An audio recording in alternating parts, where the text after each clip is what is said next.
Good evening and welcome back to Ultimate Medical Academy. I am your host this evening, Instructor George, and tonight we are going to be focusing on how to cite sources. I hope that you're excited. I hope that you are ready to go because we have something very special in store for you.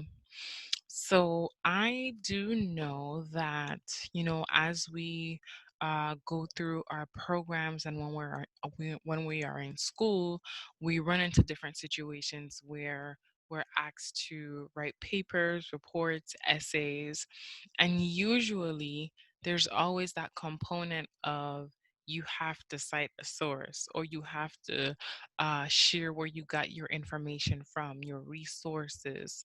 How did you locate or find information on that specific topic that you were writing on? Well, tonight I want to focus on assisting you in being able to learn a little bit more about citing sources and seeing how that can better assist you in being able to successfully complete your program. And overall, at the end of the day, just having a better idea of the right and wrong ways, of course, to be able to, of course, secure credible sources.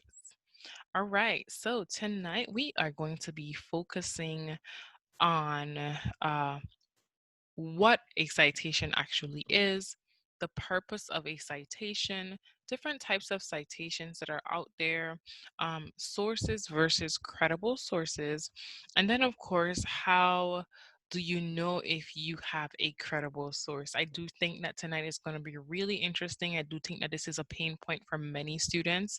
So I am truly, truly happy to actually dive right in. All right, so let's get started.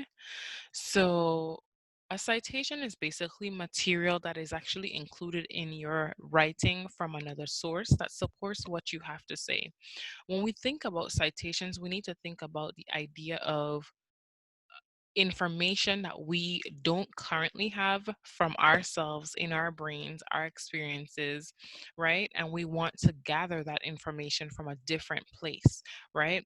Gathering that information from a different place allows us to be able to use that information and input it into whatever it is that we are creating to either present, maybe creating for an audience, or for example, if you were creating an essay or a presentation, whatever information you gather, uh, that information will be, of course, inputted into whatever you're creating, and then, of course, it will then be handed over to an audience so that when audience can either view it, read it, see it, and so interact with it. And so that's what you're looking at when you think about citations. Also, just as a heads up, I did wanted to share that when you are getting information from another source, that means it's coming from outside of you. It's not anything that has to do with you. And then I want you to also think about citations as being support for anything that you have to say. I think it's very important for us to remember that when we look at citations, citations do not replace what we have to say. Citations only support our argument. It supports information that we are already sharing. For example, if I am sharing, why it's good to eat ice cream when you have tonsillitis, right? I need to be able to find information, evidence that backs up that specific statement, that phrase, so that way I can include that within whatever body of writing that I am actually creating. All right. Now let's move on to our next section, which focuses on the purpose of citations. Just a little bit about what I've said earlier, but this I wanted to make sure that I stress this just so that way you understand that, when you think about citations and the purpose of a citation, I think a lot of students run into this issue where they're like, what is the point?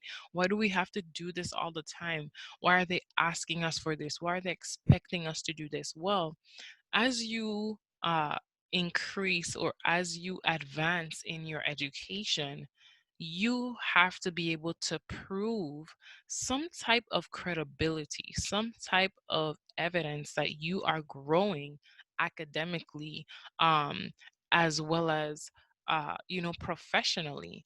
And part of that is being able to understand and know why it is important to be able to have citations. So the purpose of citations is basically to support your writing. That's number one. And we said that before. It's an opportunity for you to be able to uphold intellectual honesty. Whenever you're writing a paper, you want to make sure that your audience trusts you and they believe that you are just as credible to be able to share that information, that you're not just picking up information from everywhere or anywhere, but you're being specific about the type of information that you're looking for and that you are providing to them. All right. Attribute work that is not original to the correct source. I want to make sure that I say this. I want to make sure I say this so that you understand. If there is any type of information that you find that is not original, right? Or comes from the correct source, that's a problem. That's actually not even a citation because it's not even a credible citation, all right? And so you want to make sure that whenever you are securing information, that whatever you get, it's from the correct source. That you're not mismanaging your citations. You're not actually putting citations where they don't belong, or you're not saying that that information comes from a specific source when it truly comes from a totally different source. All right. You also want to make sure that you allow the reader to determine if the added material supports the author's points. Keep this in mind. While you may believe that the added information from a citation that you included into your document uh, is, it's right on point, it's perfect, it fits. Really and truly, our job is not to determine if it fits. Whose job that determines if the information that we added, the citation that we added in fits, is really your audience. So keep that in mind and be more cautious as you write. Make sure that you are sticking to the points that you have created for yourself, especially for the body of your documents that you're creating. But make sure that you are being mindful of when you're looking at information that is coming from a different source. Okay. Let your audience determine if that source actually fits with that information. You don't have to determine that for yourself. Next, we're going to look at helping the reader gauge the strength and validity of the information. And I love this with citations because it really gives you a clear picture of how people are actually having the opportunity, your audience is having the opportunity to engage with the material, with the information that you're presenting to them or providing to them. All right. So just kind of keep that in mind when you're thinking about the purpose of your citations.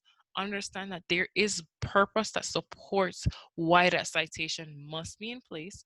It also, of course, one of the number one things I would think that many people talk about in regards to being the purpose of a citation is to make sure that you're not, excuse me, that you're not plagiarizing. You want to make sure that under any circumstances that you do not fall into that category. Next, we're going to look at the types of citations that are out there. There are tons of citations that are available and that are out there, but the three that we see that are mainly used among our classes, among different corporate settings, or even academically, you will see these main uh, citations systems being used. Keep in mind that types of citations are generally subscribed as an accepted citation system. All right, so some of the popular citation systems are the American Psychological Association, which is APA, the American Sociological Association, which is ASA, and finally the Modern Language Association MLA format. These formats are widely used. However, in specific spaces, in specific groups, in specific dynamics, what you will find is you will find that certain groups prefer certain citation systems. Is it a big deal? Yes and no. And here's why I say yes and no. One, you want to make sure that whatever circle you're in, that you're finding out what is the citation system that is widely used among that group of people, right? If you're in school, it is your responsibility to ask your teacher. If you don't see it anywhere listed, or if you didn't see it as part of your instructions for your work, it's okay to reach out to your instructor and just let them know, hey, I just want you to know that I do have this information. I'm just not sure which citation system I should be using at this point. Another thing that I wanted to mention that I think is really great, and is a good practice so that you can be able to improve doing citations, is simply this. Excuse me, you want to make sure that when you're doing your citations, you want to make sure that under any circumstances that you're always asking which citation system is needing to be used. All right. If you're not asking which citation system is needing to be used, then you run into a different kind of situation. Next, another good tip that I think is helpful is that to get some practice in on writing your own citations, I would highly encourage you all to practice including citations in your discussion posts. Whenever you share information in your discussions, your weekly discussions, you should have the opportunity to research and see what other people are saying about what it is that you're doing or what it is that you think you should be doing. Because when you're able to share that, it basically tells us as the audience that you did your due diligence. All right. Now, let's move on to a quick tip. I like to always remember this. There is no citation without an actual source. The reason we say that there's no citation without an actual source is simply because it's true. In order for there to be a citation, there must be a source. There must be something that you can document. There must be something that you can share. But every single thing that you have will not be an actual citation until the source is actually listed. All right. So, what is a source? Well, a source is a place where you get information that you can use in your writing. It can be a printed document, online document, a speech, a quote, a television show, or even a radio program. It is very key. It is very important for you to make sure that you understand what a source is. That source is where you're getting your information from.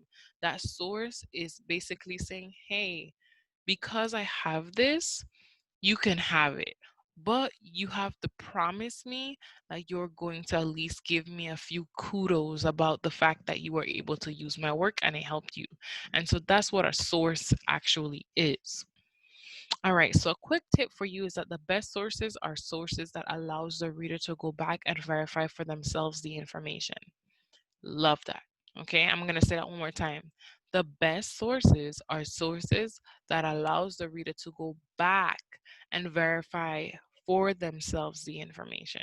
All right? So, you want to make sure that when you do anything that you are providing a reference in the back of that paper,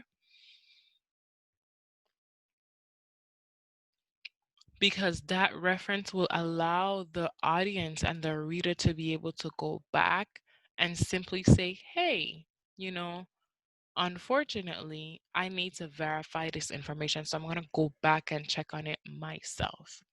All right. Next, we have what is a credible source. So the difference between a source and a credible source is that a credible source is unbiased and is supported with evidence.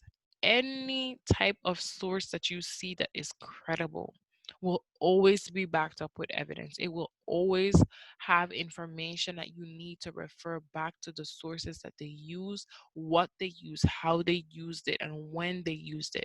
So you want to make sure that you have that information. That is going to help you to be successful as you begin building on the blocks of using sources. And then next we have what makes a source credible. This is really cool. And I say this because this information allows me to be able to actually see, like, hey, Do you have a better understanding of what sources are? All right. So the first one says to be skeptical. Just because something is presented as a fact, it doesn't mean that it is. Question everything, even if it's a book, even if it's a website, even if it's an article. Okay. You want to make sure that you are checking everything. All right. Always look at false data. Okay. Even websites can have false information in there, so you want to be as careful as you can. Next, we're going to look at examining the source and the author's credentials and affiliations. I know for me, I always research the background of any type of source that I'm considering to use for my papers, because I want that when it is used, that the author's credentials and affiliations that are associated with uh, those specific interest groups. I want to make sure that they are correct. Okay, can the authors or the source be biased because of of certain views and affiliations? Sometimes that can happen, but in most cases, no. All right. You want to make sure that you are evaluating the sources cited by the author. Keep in mind, okay, that unless the author is analyzing their own data, their information came from somewhere. Beware, if the author does not list their sources, then you have to ask questions.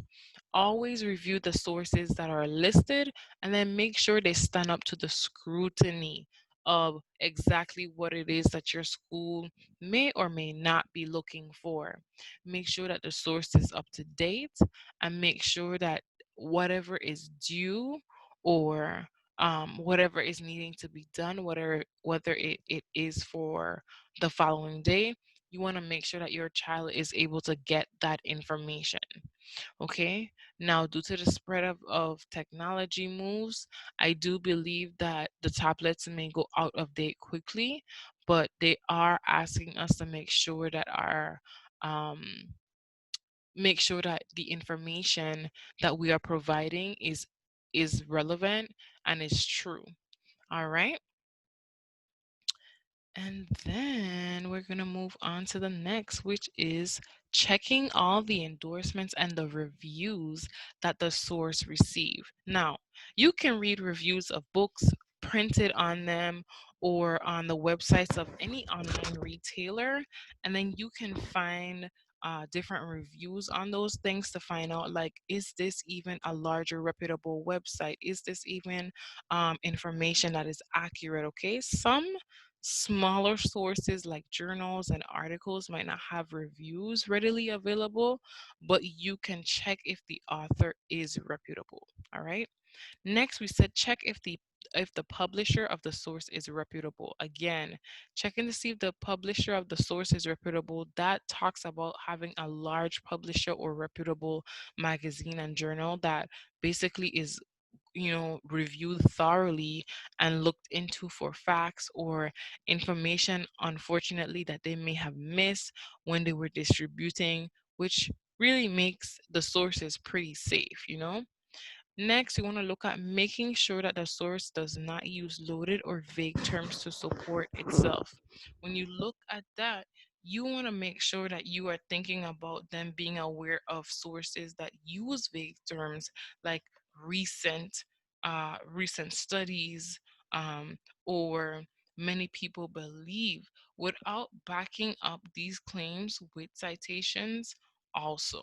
All right. Beware of buzzwords playing on the reader's emotions. All right. And then, of course, the last one we have, be cautious. Look out for bias. Beware of bias and always evaluate if the source presents clear and unbiased information, or if it aims at persuading you from a specific view. A source written from a specific point of view may still be credible, but it can limit. Yes, it can definitely limit. All right. So tonight I am excited because tonight we were able to go through everything that we had. And In today's lesson, I hope that you were able to learn about what a citation is, the purpose of a citation, the types of citations, the sources and credits of the sources, as well as how we can know if we are providing something that is more along the lines of being credible and accurate. All right, well, this is my time. Thank you so much. I hope you learned lots about citations today, and I look forward to being able to speak with you again. Have a wonderful day.